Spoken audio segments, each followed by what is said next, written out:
As a first, I would like to welcome Ms. Teresa Pinto-Correia from Portugal. She's geographer and professor at the University of Évora and vice chair of the Soil Health and Food Mission Board at Horizon Europe Soil Mission. Dona Teresa, the floor is yours. Kindly introduce the Soil Mission to us. Yeah, thanks very much, Niels, and good morning, everyone. I think it's really interesting to be here today and really interesting how it is organized, that we get into these small rooms and get a bit of chat with the participants. It gets a bit less anonymous as these Zooms tend to be. So thank you very much for the organization. I'm here to present the mission. I will be short. I think we don't have so much time. We should have more time, a bit of time for discussion.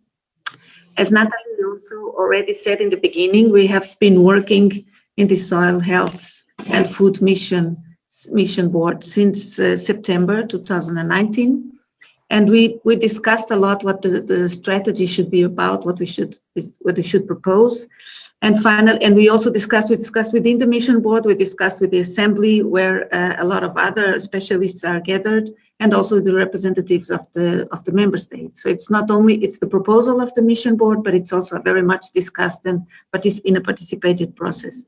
And finally, we reached this goal, which is an ambitious goal, but still we believe it's realistic if we really are able to change practices and to change the way things go. So our goal is that at least 75% of all soils in each member state will be healthy by 2030, or will be showing improvement for these indicators or these characteristics which are not healthy according to some thresholds which are defined. And this should be adapted to the region, to each regional context. So it's not that we cut directly across with the same criteria, but we have the same indicators, but the thresholds will be depending on the context. But when we define this goal, this ambitious goal, we were really looking at how can soils be improved, where they have been improved, what is the rate of improvement, and so we have data which support our specific objectives and the targets we have measured. So there is, for instance, as restoring 50% of degraded land, but it's not something we have just proposed because we believe it's important, but also because we believe it's possible if practices are changed. So the program of the mission proposes different dimensions of action, and the first one would be a research and innovation program, which is as interdisciplinary or even transdisciplinary as possible, looking at soils in a system perspective, with a systemic perspective, and acknowledging regional differentiation. We believe it's very important that we tackle the problems in which we are aware that the contexts are different. So this should be done. So there should be research going on in contact with the field on each different context. Then we proposed a system of 8 indicators, the same indicators, but the thresholds adapted to the region. So this here also, it should allow that there is a monitoring system which is consistent, and we can compare how soil health is improving, but adapted to the context, so that we are not asking for impossible improvements, but for the realistic ones. Then we have a very important stepping stone, which is the advisory services. And it has been mentioned in here that not all farmers have access to knowledge, and not all farmers are followed in what they do. So we need to have a much better and well-structured advisory service, independent and following each producer, farmers or foresters, or even urban planners, or those who are managing the areas, soil on urban areas. They should also be supported. So this should be a relevant and important goal. Society should be engaged, of course, and so soil literacy should be improved, and all members of society become more aware of what soil is about. And then these together, we should encourage changes in policies and day-to-day practices. So we really think there's a change in behavior which is needed and in practice. And for all these, and for completing all these in a more, in a different way, in a more innovative way, we propose a network of living labs and lighthouses. But I think the living labs will really be the key of the mission board, the soil mission board, which is built in a way that really researchers work together with farmers in real world farms and in clusters of farms which work together and exchange knowledge. So knowledge is not only produced by researchers, but researchers together with those who are going to use it. And these living labs will be really something which we are hoping we can start very soon in different regions of Europe, and really starting this dialogue so that also the society in the regional level can be aware of what's going on. So I would just like to end by saying how the mission is contributing to the changes needed. I think mainly it's looking not only at soils, but at the drivers of soil health. So looking at people and people behavior. So how can we change, how can we create the social innovation required for farmers to change their practices, to go out of their past dependency in their behavior, and adapt soil health practices. So this is really very important, and some of the other speakers have talked about it. I think when we hear the farmers which have talked also here in this session, we understand how their role as persons is important. So this is one of the founding blocks of the mission, and it will be tested or to be set to place with the living labs, but generally paying more attention to people and their practices. It's very much in the center of the mission. Thank you very much. Thank you very much. So the important role of people and persons, the question of soil is in the center of your mission. Thank you very much. I would like now to welcome Madame Claire Chenu. If you would like to open your video and camera. Thank you. Welcome today to us. Madame Chenu is Irish research director at INRAE in the French agronomic research centers, and the consulting professor at AgroParisTech. You are involved in the JRC, if I pronounce it. No. GRC. No, I'm involved in the AJP. AJP, sorry, I mix up my notes. So could you explain to us what is the interaction of this structure in the whole question of soil health in the European network? Okay, well, thank you. Good morning to everyone, and thank you for inviting us through me. And I really also appreciate the interactive character of this meeting. So I am representing here the European Joint Program Soil, which I'm coordinating. This program has started 1 year ago in February 2020. It is a 5-year research program that is fairly peculiar because it is co-funded on the one hand by 24 European countries who mandated 26 research institutes, and on the other hand, co-funded by the EU Commission. So the AJP Soil is entitled Towards Climate Smart Sustainable Management of Agricultural Soils. So you see the scope is agricultural soils. Well, you know what is sustainable soil management. It was defined by FAO. It is the management that ensures that agricultural soils are able to deliver services, supporting, provisioning, regulating cultural services. Clearly, that soils remain multifunctional. And we added the prescript climate smart because of the importance of adaptation to climate change and mitigation of climate change and the role soils can have and agroecosystems can have. So soils is clearly, well, our object of research. And what we did so far is that we elaborated a roadmap for our program for agricultural soil research after a wide consultation exercise. We had nearly 1,000 stakeholders and scientists consulted. What we do is that we develop knowledge by organizing calls and performing research projects. We share and transfer knowledge through training and capacity building, well, essentially for young scientists, but I think it's not enough, and through dissemination.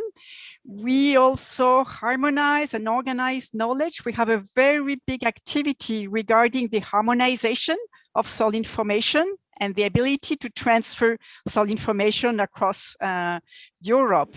And regarding knowledge application, we aim to deliver knowledge base for policy and develop a science to policy interface. We aim to widely channel the developed knowledge, and maybe I'll come back to that, and develop research projects in collaboration with farmers. And for that, the concept of living labs is extremely interesting for us. And in our current call, we are proposing scientists to base their research on living labs, to be able to co-construct research with farmers. And in fact, I think as our program is a research program performed by scientists, by construction administratively, is that we really would like to develop collaboration with EIP-AGRI. I think it's really necessary for us because farmers are the ones implementing the changes and they are the ones involved.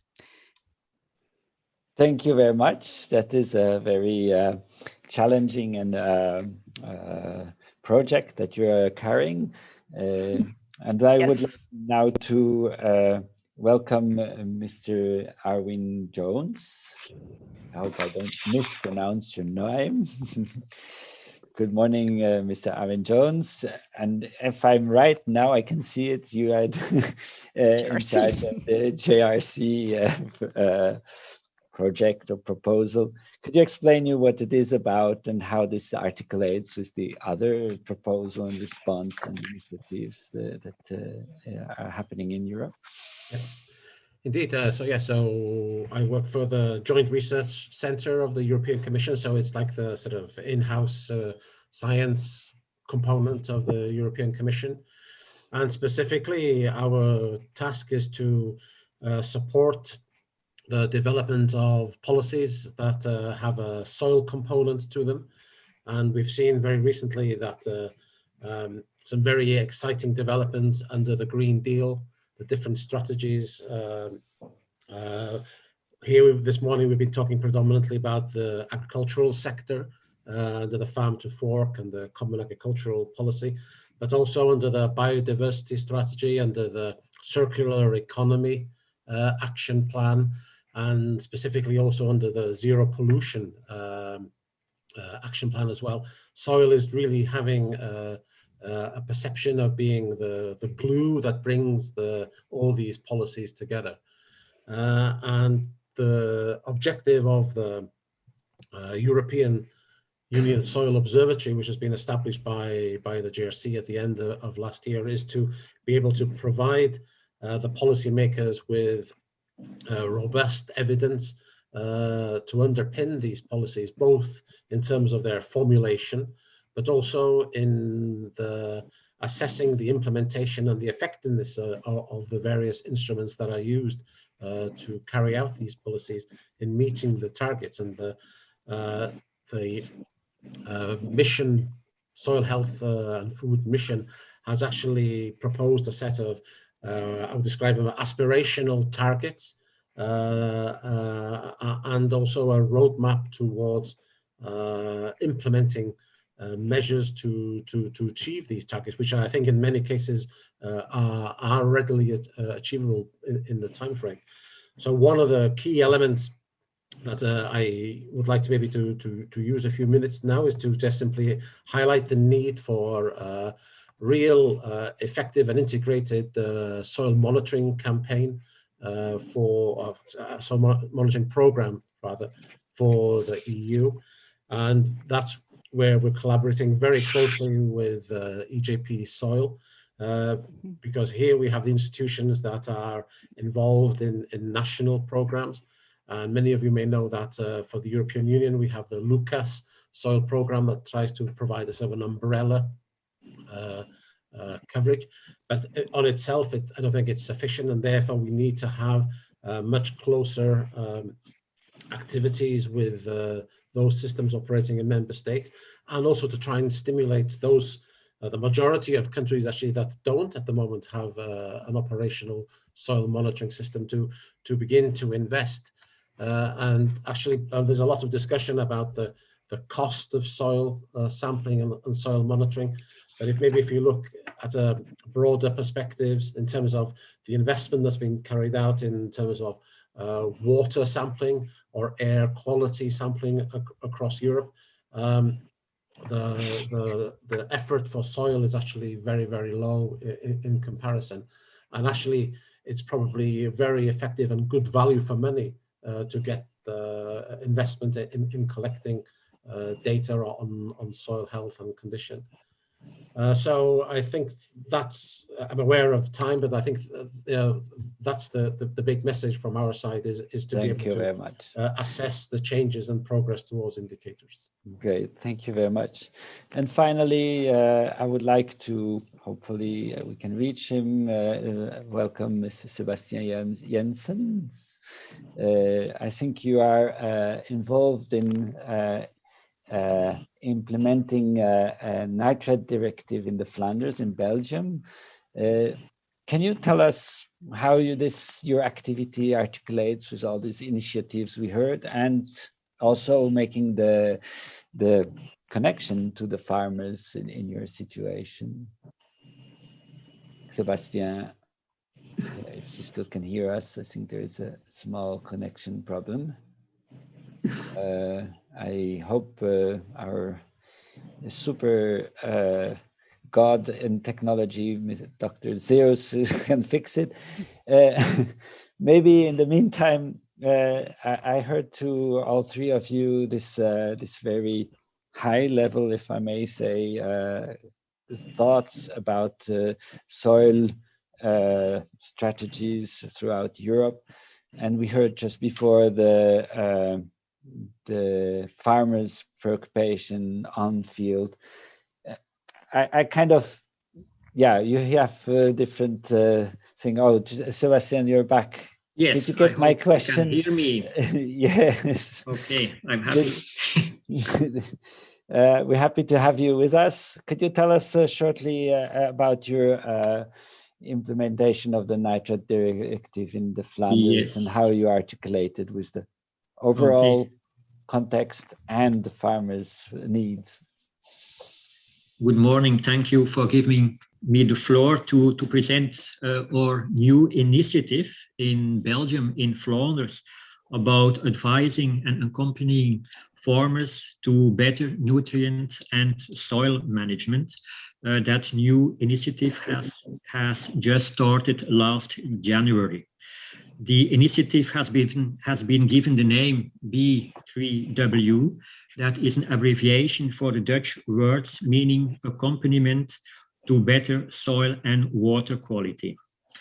Indeed, besides the measures laid down in the manure action plans in the framework of the Nitrates Directive,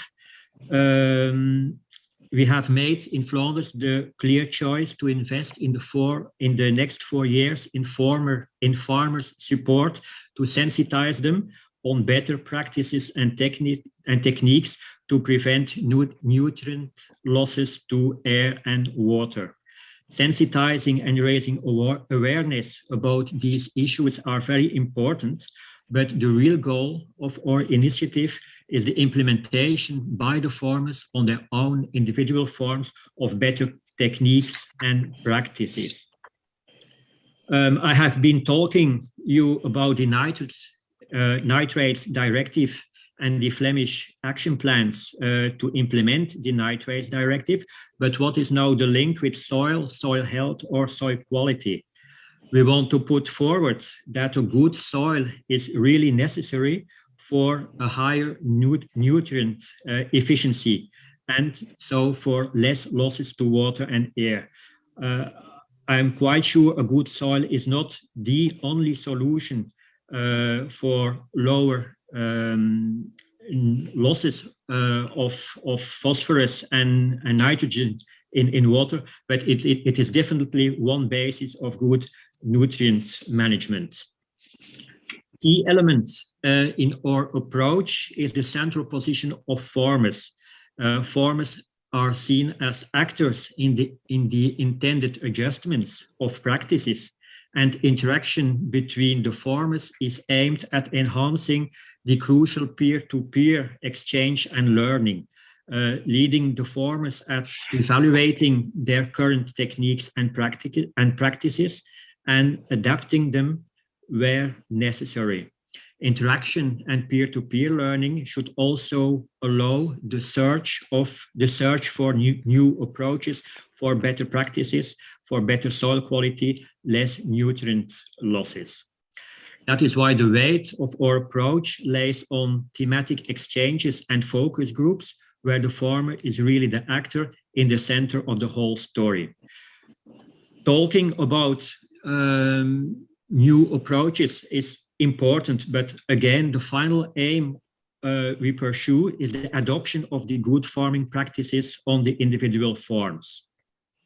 So another emphasis of our initiative is communication, a broad and targeted communication on issues of soil and nutrient management, but more important on the practical solutions for better soil and less losses. We definitely need to have a hands-on approach. We have to work in the perspective of a farmer. It is the farmer that has to do better to change his practices. Just really, we have to deliver understandable and very practical information to the farmers. And the content of that information, the content of that communication must be fed by the important facts, findings, results of the thematic exchanges and focus groups. And also the communication must include tips and tricks coming from the forward-thinking farmer to help to stimulate other colleagues to adopt better practices in the future. So as I have said, we have just started our initiative early January.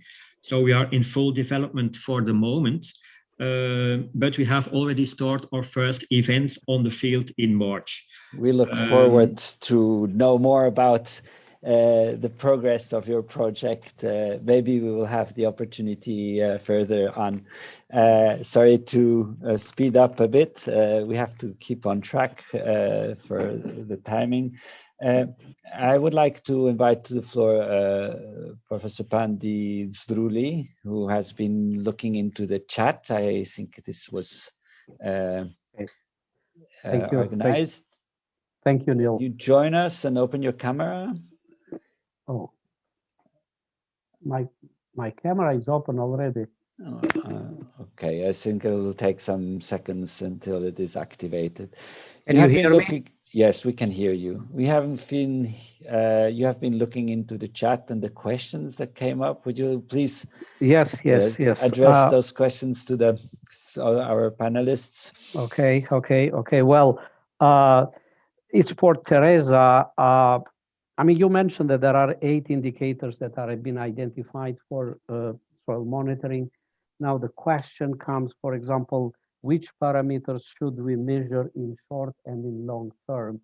And that goes a little bit more closer with another question that is related to you, Teresa, but also to the other speakers, are there any thresholds that tells a farmer that, listen, your soil now became unhealthy because of that. It was healthy and became unhealthy, or vice versa. It was unhealthy, but since you managed it correctly, it became healthy.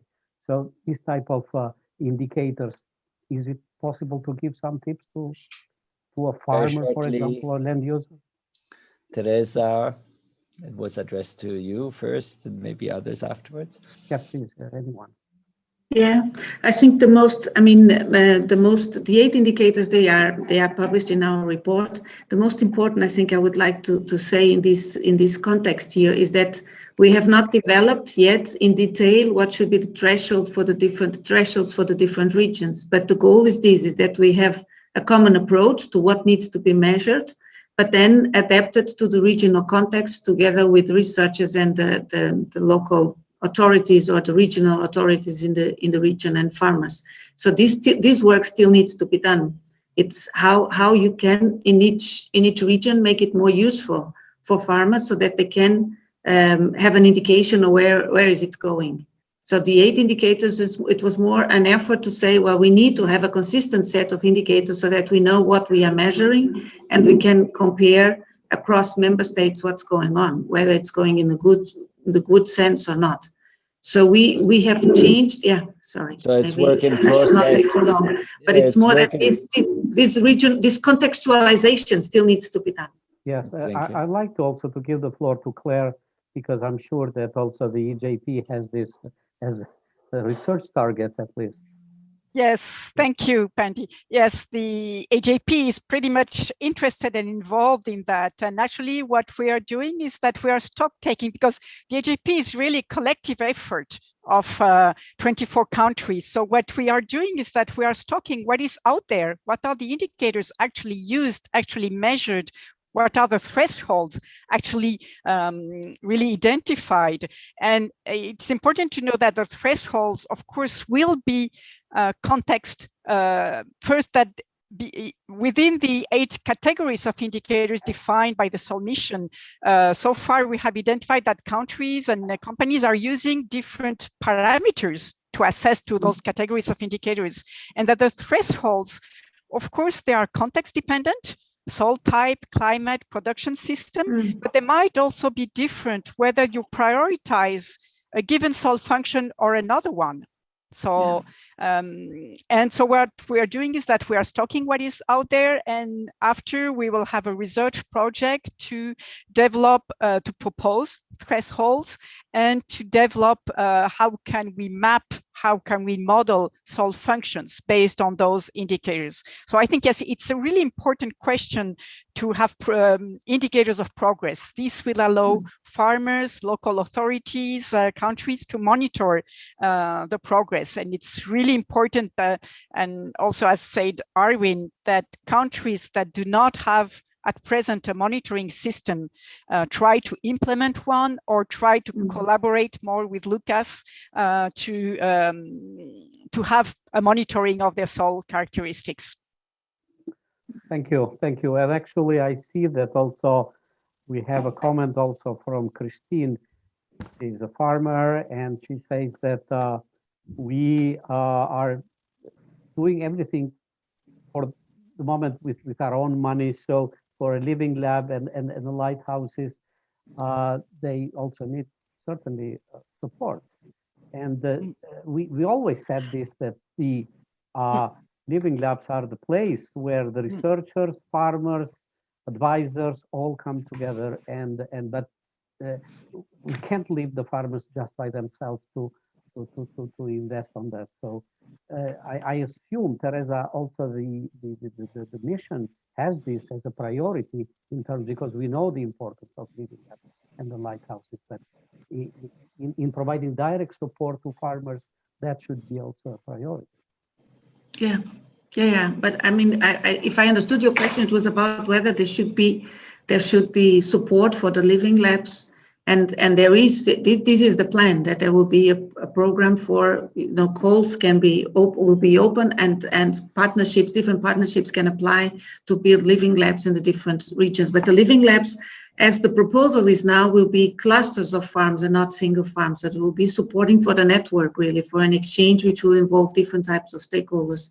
But something which also should be paid attention to is that these living labs should collect also support from different organizations, if possible, at the regional level, or other types of projects. So it's not just one living lab starting and having and financing and then finishing when the financing is over, but it should be a continuity with some regional or local bodies, authorities, which take over and become responsible for the living lab.